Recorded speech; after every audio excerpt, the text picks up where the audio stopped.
Now problem பார்க்கலாம். Calculate the radius of AU nucleus னு கொடுத்திருக்கு. So radius find out பண்ணனும்னா formula என்ன? R is equal to R naught A power 1 by 3. இங்க R naught ன்றது constant value தெரியும். 1.2 into 10 to the power minus 15 into A power 1 by 3. A என்ன mass number. So இங்க mass number என்ன? 197 power 1 by 3. ஓகேவா?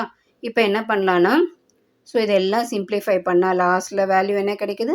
6.97 into 10 to the power minus 15 கிடைக்குது.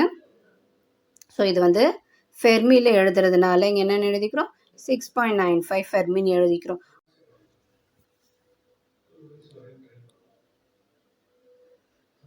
இப்போ mass defect பார்க்கணும். இந்த உள்ள ப்ராக்கெட்டில் இருக்கு இல்லையா, இதுதான் வந்து மாஸ் டிஃபெக்ட்டு.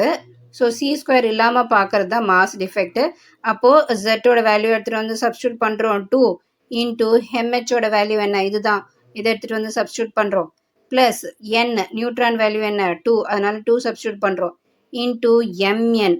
ஸோ நியூட்ரானோட மாஸ் அதுவும் எடுத்துகிட்டு வந்து சப்ஸ்டியூட் பண்ணுறோம். அடுத்தது மைனஸ் எம்ஏ. ஸோ அது என்னது? இந்த ஹீலியம் ஆட்டம் இருக்கு இல்லையா, ஸோ இதுதான். இதை எடுத்துகிட்டு வந்து சப்ஸ்டியூட் பண்ணுறோம். அப்படி சப்ஸ்டியூட் பண்ணும்போது இதில் எல்லாத்தையும் மல்டிப்ளை பண்ணிவிட்டு அடிஷன்லாம் பண்ணோன்னா லாஸ்ட்டில் டெல் எம்மோட வேல்யூ இது கிடைக்கிது. ஓகே, டெல் எம்மோட வேல்யூ ஃபைண்ட் அவுட் பண்ணிட்டோம். இப்போ நம்மளுக்கு பைண்டிங் எனர்ஜி வேணும். இப்போ பைண்டிங் எனர்ஜி வேணும்னா இது தானே டெல் எம்மு. அப்போது இந்த டெல் எம் வேல்யூ எடுத்துகிட்டு வந்து இங்கே சப்ஸ்டியூட் பண்ணுறோம். அதுக்கு அடுத்தது சி ஸ்கொயர் இருக்கும். ஸோ சி ஸ்கொயர் அப்படியே இருக்குது. நெக்ஸ்ட் ஆக்சுவலி சி ஸ்கொயர் என்னன்னு நம்ம ஆல்ரெடி பார்த்துருப்போம். 1 UC square is equal to 931 mega electron volt. அதை எடுத்துகிட்டு வந்து மல்டிப்ளை பண்ணுறோம். அப்படி மல்டிப்ளை பண்ணும்போது நம்மளுக்கு என்ன கிடைக்குது? 28.33 மெகா எலக்ட்ரான் வோல்ட் கிடைக்குது. இதுதான் ஹீலியம் நியூக்ளியஸோட பைண்டிங் எனர்ஜி வேல்யூ. அடுத்தது இப்போ பைண்டிங் எனர்ஜி பெர் நியூக்ளியானுக்கு பார்க்க போகிறோம். இது வெறும் பைண்டிங் எனர்ஜி. பெர் நியூக்ளியான்னு பார்க்கும்போது binding energy by mass number வரும். ஸோ இந்த பைண்டிங் எனர்ஜியை மாஸ் நம்பரால் டிவைட் பண்ணுறோம். மாஸ் நம்பர் என்ன? நியூக்ளியனோட மாஸ் நம்பர் 4. இது ரெண்டுத்தையும் டிவைட் பண்ணும்போது ஆன்சர் என்ன கிடைக்குது? 7 மெகா எலக்ட்ரான் வோல்ட். ரெண்டுத்துக்கும் டிஃப்ரென்ஸ் தெரிஞ்சு வச்சுக்கணும். வெறும் ஹீலியம் நியூக்ளியஸோட பைண்டிங் எனர்ஜி கேட்டாங்கன்னா 28.33. இதே ஹீலியம் நியூக்ளியஸோட பைண்டிங் எனர்ஜி பெர் நியூக்ளியான்னு கேட்கும்போது 7 mega electron volt.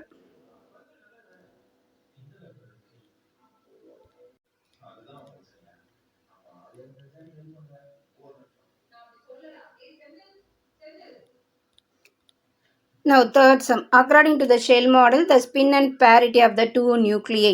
SB na antimony, SR na strontium. இதோட ஸ்பின் அண்ட் பேரிட்டி கேட்டிருக்காங்க. ஓகே, ஃபர்ஸ்ட் ஆன்டிமனி பார்க்கலாம்.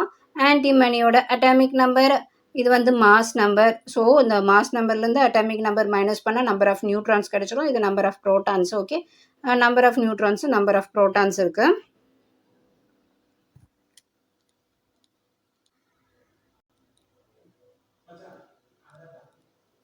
Okay, number of protons and number of neutrons கிடச்சிச்சு. இப்போ நம்ம இந்த ஸ்பின்னும் பேரிட்டியும் ஃபைண்ட் அவுட் பண்ணுறதுக்கு என்ன பண்ணிக்கிறோன்னா ஆட் ப்ரோட்டான் இல்லை ஆட் நியூட்ரானை தான் கன்சிடர் பண்ண போகிறோம்.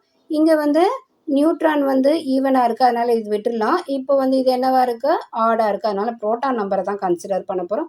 ஸோ ப்ரோட்டான் நம்பருக்கு நம்ம என்ன பண்ண போகிறோம்? அந்த எலக்ட்ரானிக் கான்ஃபிகரேஷன் எழுதிக்கிறோம். ஓகே, 51 இருக்குது, அதனால் எழுதிக்கிறோம். இப்போ என்ன பண்ணணும்? J is equal to 7/2. ஜேயோட வேல்யூ ஃபைண்ட் அவுட் பண்ணுறோம். ஜேயோட வேல்யூ பார்த்தோம்னா லாஸ்ட்டில் வந்து இதுதான் வந்து அன்பேர்டாக இருக்குது, அதனால் இது தான் எடுத்துக்கணும் நம்ம. J is equal to 7/2 and L is equal to 4. L value எப்போ நம்ம வந்து இங்கே L ஏன் 4ன்னு எடுத்துக்கிறோம்? Actually so J value find ஃபைண்ட் அவுட் பண்ணுறதுன்னு பார்த்துட்டோம். இப்போது L வேல்யூ பார்க்கணும். ஆக்சுவலி L வேல்யூக்கு என்னென்னு பண்ணுவோன்னா அது எந்த ஸ்டேட்டில் இருக்குன்னு பார்க்கணும். எஸ்ன்னா எல் வேல்யூ 0, டின்னா எல் வேல்யூ 1, பின்னா எல் வேல்யூ 2, எஃப்னா எல் வேல்யூ 3, ஜின்னா எல் வேல்யூ 4. அதனால தான் ஜி என்னது? ஜி ஸ்டேட்டில் இருக்குது, அதனால L value is equal to 4ன்னு கொடுத்துருக்கோம். ஓகே, இப்போது ஸ்பின்னும் பேரிட்டியும் ஃபைண்ட் அவுட் பண்ணணும். ஸோ ஸ்பின்னும் பேரிட்டியும் ஃபைண்ட் அவுட் பண்ணுறதுக்கு என்ன பண்ணுறோம்?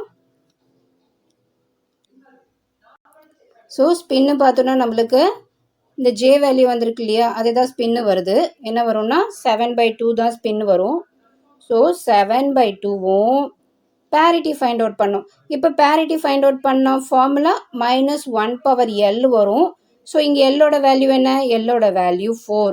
அப்போது இங்கே எல் இருக்க வேண்டிய இடத்துல 4 சப்ஸ்டியூட் பண்ணோன்னா இது என்ன ஆகிடும்? +1 ஆகிடும். கரெக்டாக? -1 4 டைம்ஸ் மல்டிப்ளை பண்ணும்போது +1 ஆகிடுமா? அப்போது ஸ்பின் வித் பேரிட்டி எழுதும் போது 7/2 பவரில் ப்ளஸ்ன்னு எழுதுவோம். அதனால தான் இங்கே 7/2 பவரில் ப்ளஸ்ன்னு எழுதியிருக்கோம். நெக்ஸ்ட்டு ஸ்ட்ராட்டியமுக்கு பார்க்கும்போது ஆட் நம்பர் ஆஃப் நியூட்ரான்ஸ் தான் கன்சிடர் பண்ணுறோம். ஸோ அதுவும் 51. அதே மாதிரி அதுக்கும் லாஸ்ட் இந்த ஸ்டேட் என்ன? G state. ஸோ ஜி ஸ்டேட்டில் 7/2 இருக்குது. அதனால J = 7/2. எல்லோட வேல்யூ என்ன? ஜி ஸ்டேட் இருக்கிறதுனால எல்லோட வேல்யூ 4. ஸோ ஸ்பின்னும் பேரிட்டியும் ஃபைண்ட் அவுட் பண்ணும்போது 7/2 பவரில் என்னது? L = 4ன்றதுனால பவரில் ப்ளஸில் எழுதியிருக்கும். Next, according to the shell model, the total angular momentum and the parity of the ground state of the lithium nucleusக்கு டோட்டல் ஆங்குலர் மூமெண்டம் பேரிட்டியும் ஃபைண்ட் அவுட் பண்ண சொல்கிறாங்க. ஓகே, லித்தியமுக்கு atomic number 3, mass number 7. So mass நம்பர்லேருந்து atomic number minus பண்ணோன்னா 4 கிடைக்குது. இப்போ என்னது? இது ஈவனாக இருக்குது, இது வேண்டாம், ஆடு மட்டும் கன்சிடர் பண்ணலாம். ஸோ ஃபார் ஆடு ப்ரோட்டானுக்கு Z = 3. ஸோ Z = 3 இருக்குது. அதுக்கு அடுத்தது இதுக்கு நம்ம என்ன பண்ணிக்கிறோம்? எலக்ட்ரானிக் கான்ஃபிகரேஷன் எழுதுகிறோம். எழுதும்போது என்ன வருது? 3/2 இருக்குது. So J = 3/2. இது P ஸ்டேட்டில் இருக்கறனால L = 1. அடுத்தது பேரிட்டி வந்து -1/L. ஸோ எல்லோட வேல்யூ 1ன்றதுனால பேரிட்டி -1. ஸோ ஸ்பின் என்ன வரும்? ஸ்பின்னு 3/2 வரும். Next, calculate the binding energy of the alpha particle and express in both mega electron volt and joule. So alpha பார்ட்டிகளுக்கு பார்க்குறோம். So mass of 2 protons plus 2 neutrons. So alpha பார்ட்டிகல்னாவே நம்மளுக்கு அந்த helium தான் வரும். ஸோ மாஸ் ஆஃப் 2 ப்ரோட்டான்ஸ் இருக்குது, mass of 2 neutrons இருக்குது. அதனால் 2 இன்ட்டு ப்ரோட்டானோட மாசு ப்ளஸ் 2 இன்ட்டு நியூட்ரானோட மாசு இதெல்லாம் பண்ணோன்னா லாஸ்ட்டு டோட்டல் மாஸ் இது கிடைக்கிது. ஓகே, இது வந்து மாஸ் ஆஃப் த ஆல்ஃபா பார்ட்டிகளுக்கு ஆல்ரெடி நம்மளுக்கு இது தெரியும்.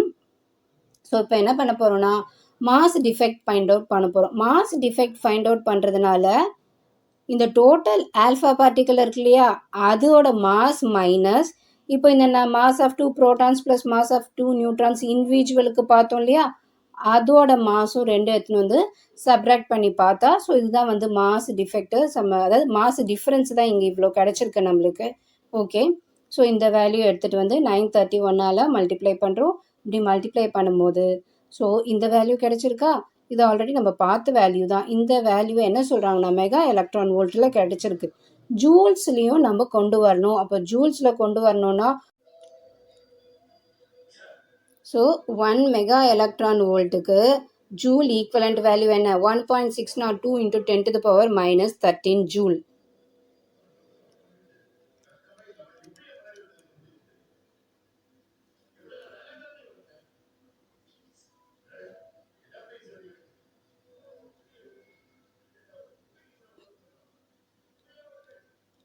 ஸோ அதனால தான் இந்த 1 மெகா எலக்ட்ரான் வோல்ட்டுக்கு ஜூலோட ஈக்குவலண்ட் வேல்யூ மல்டிப்ளை பண்ணிவிட்டு லாஸ்ட் ஆன்சர் கொண்டு வந்திருக்காங்க.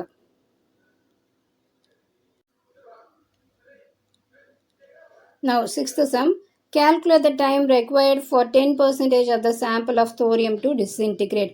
தோரியமோட 10% of the sample disintegrate ஆகிறதுக்கு எவ்வளோ டைம் எடுத்துக்குதுன்னு கேட்குறாங்க. அதாவது ஃபுல்லாக தோரியம் டிஸ்இன்டிகிரேட் ஆகலை, தோரியமோட 10% மட்டும் டிஸ்இன்டிகிரேட் ஆகிறதுக்கு எவ்வளோ டைம் ஆகும்னு கேட்குறாங்க. தோரியமோட ஆஃப் லைஃப் வேல்யூ அவங்களே கொடுத்துட்டாங்க. ஓகே, இப்போ ஃபார்முலா என்ன? n = n0 e⁻ λ(t). இந்த t தான் நம்ம ஃபைண்ட் அவுட் பண்ணணும். ஓகே, இப்போ என்ன பண்ண போகிறோன்னா ஆக்சுவலி என்ன சொல்லியிருக்காங்க? 10% தான் சொல்லியிருக்காங்க. அப்போ ஒரிஜினல் எவ்வளோ? சரி, ஓகே, ஒரிஜினல் 1 இருக்குன்னு வச்சுக்கலாம். ஓகேவா? அதில் 10%னா 10/100ன்னு எழுதிக்கலாமா? ஸோ 10/100னா நம்ம என்ன பண்ணலாம்? அதை லாஸ்ட்டில் என்ன கிடைக்கும்? இது 100 மைனஸ் 10ன்னா 90/100 கிடைக்குமா? இது எப்படி எழுதலாம்? 0.9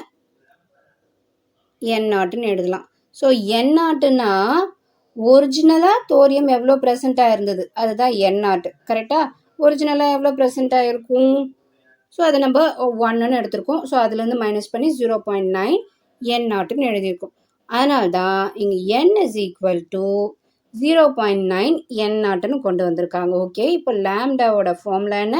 0.6931 டிவைடட் பை டி ஆஃப், இந்த டி ஆஃப் என்னது? அதோட half life. So half life value எடுத்துகிட்டு வந்து சப்ஸ்டியூட் பண்ணி இங்கே லேம்டாவோட வேல்யூ ஃபைண்ட் அவுட் பண்ணியிருக்கோம். ஓகே, இதுதான் லேம்டாவோட வேல்யூ. நவ் இப்போ தெரிஞ்ச வேல்யூஸ் எல்லாம் இதில் எடுத்து வந்து சப்ஸ்டியூட் பண்ணுறோமா? n is equal to 0.9 n0 is equal to n0 e minus lambda டியா? இந்த n0 n0 கேன்சல் ஆகிடுமா? So remaining e power minus lambda T is equal to 0.9 இருக்குமா? n is equal to 0.9 n0 is equal to n0 e minus lambda t யா? இந்த n0 n0 cancel ஆகிடுமா? So remaining e power minus lambda t is equal to 0.9 இருக்குமா? இது வந்து exponential இருக்கா? அந்த பக்கம் போகும்போது அது லாகாக கன்வெர்ட் ஆகுதா? அதனால்தான் lt is equal to log 1/0.9ன்னு எழுதியிருக்கோம். ஓகே, இப்போ என்ன பண்ணணும்னா டி மட்டும் தான் நம்மளுக்கு ஃபைண்ட் அவுட் பண்ணணும். அதனால் டி இங்கே வச்சுட்டு ரிமைனிங் இருக்கிறதெல்லாம் அங்கே கொண்டு போகிறோம்.